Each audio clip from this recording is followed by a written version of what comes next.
We're talking about tree cabling, and right now we're looking at the Cobra system. Now, I did a quick little video on a different system before, the tree guard system, and I like this one better. So the cool part is you don't have to buy the specific straps for everything. I can cut my straps to size and work in any tree, and I have everything ready to go.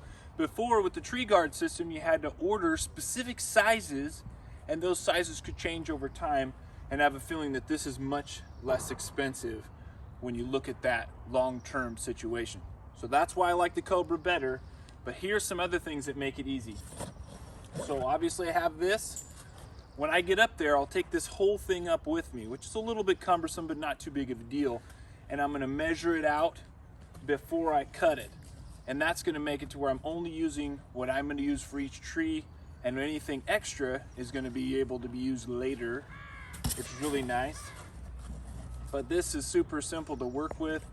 I'm gonna use one of these heat shrink wraps to hold the lines together, fish everything through, put it back through itself. I don't even need a thimble, which is super nice, because this is so big of a mesh that you don't need a thimble. You can do it with your hands. Look at how big of a spot I can get just pushing the two together.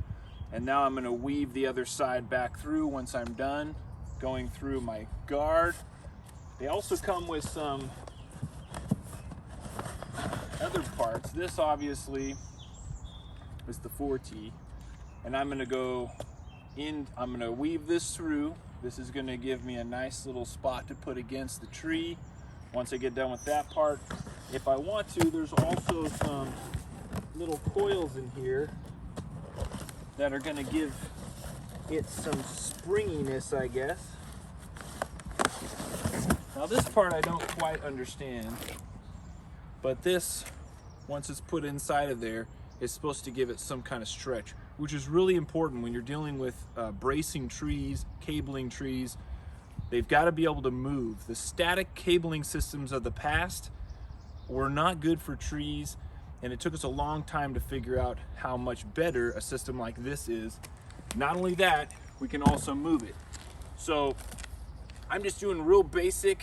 We want to make these videos quick and really simple, but out of all the cabling systems I've used so far, something new might come out any day, the Cobra system is one of the best.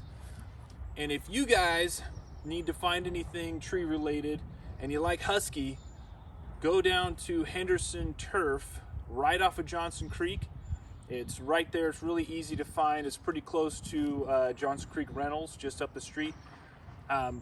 They have pretty much any of the saws you might need, and if you guys go in and get a saw, if you go in and get an extension trimmer or some kind of power pull saw, something like that, you can get a Husky hat just like this one for free. All right, check it out. Hopefully you guys get a chance to see that. All right.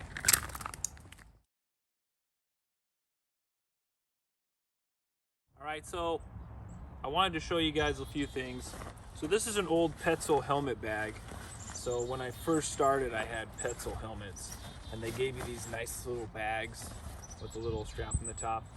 And I use this as kind of like a little ditty bag for all of my strapping gear. And the nerds in the think tank are working on making something else to hold all of your gear. So look out for that. I'll definitely post a video as soon as they're finished with it. Most of the stuff they're doing now, since China kind of took over, is just doing prototypes, and then, you know, if it's something that everybody's interested in, then we'll produce it. But anyway, get yourself a little ditty bag, and I just clip this on to my gear while I'm up there climbing. And I'm down here to kind of demonstrate it for you, because there's a few steps that you want to do, and if you get them out of order, you could run into some problems up there. So you're going to need a sharp knife. Now, it's supposed to be included in these. It's a butane torch for sealing the ends, and they have this shrink tape end sealers. But I found that even if you heat seal these, they come off kind of easily, and I don't like the way that works. Plus, they're kind of a rubbery texture, and it didn't really slide very well with this. So I use good old-fashioned duct tape. And just make sure the duct tape goes over the edge. When you seal the end, just make sure the duct tape goes over the edge. And then when you're feeding it through, it makes it really simple. So one of the first steps is you take your webbing strap that comes with it, and this is bigger than this. This stem is bigger than I would secure with this size. This is 2T, 4T. You're going to go up to 8T for something this big, but this is just for demonstration purposes. This would be good for 12 inches and under diameter. Actually, you can go up to 24, but never work to the very furthest of your working load limit, because this could be up there for 4, 5, 6 years, and you don't want to take a chance of losing a branch. So anyway, I'll just throw this around. While I'm up there, I usually strap in twice. I'll throw this around, get a good feel for it, and then I'll cut this with my knife and sometimes stow it in my pouch, which is easy to drop. So you're going to drop a lot of stuff, so try to use something to hold everything up while you're up there. But after I get that cut, I'll set that aside. That's one of the last things, final things I'll put on. And then I'll take one of these bad boys, this goes internally, and fish it through. So I don't want to cut the line because I only want to have to cut it once at the end of the system, so I have my full length of line. I don't have a whole bunch of stuff cut up, because you never know what you're going to run into. And I'm holding onto this pin for something at the end. But anyway, we'll figure out what we need to go around the line, and then I want to pull out about 2 to almost 3 feet of extra. So that's what I'm going to need extra, and this shows me where to start my plastic part. So what I really like about the Cobra system is it's really easy to get it to open up, and then just stick your thumb in and go back against the direction of the rope. So you're going to call that your standing end and your working end.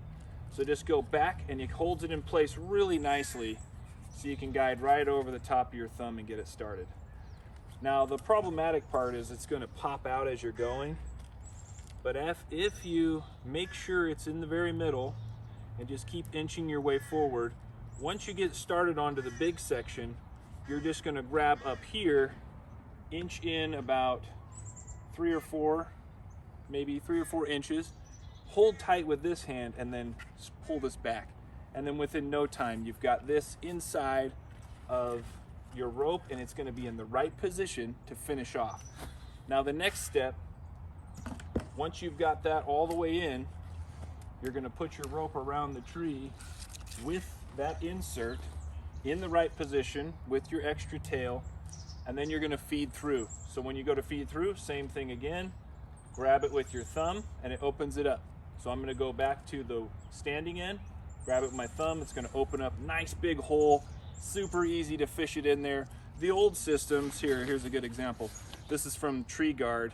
It's really flimsy and soft and delicate, which is nice because it slides together well, but if there's any edge, abrupt edge at all, it catches on this stuff, and that made this a lot harder to do this next step, which is really important.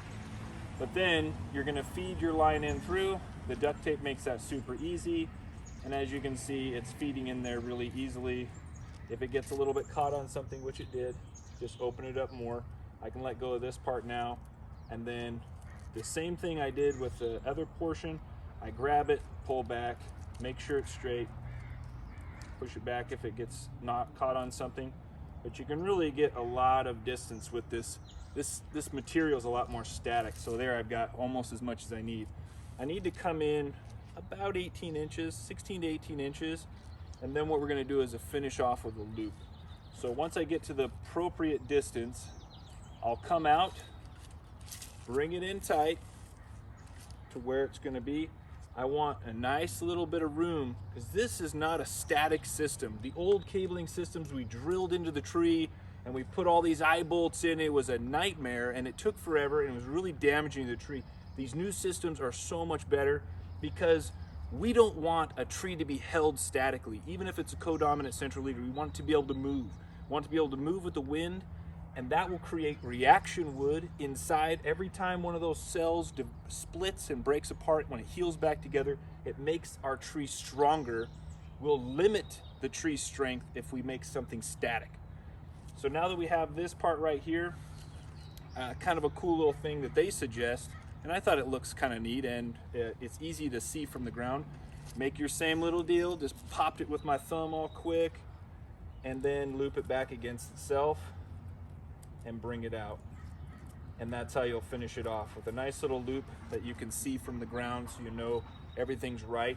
If this was pulled tight, then there's extra pressure on the trunk. Maybe it cracked, and it might need to be, you might need to go up and inspect it. And the last thing you're gonna do after I inspect, so this is the end of my rope that I brought up with me, and I started on this trunk.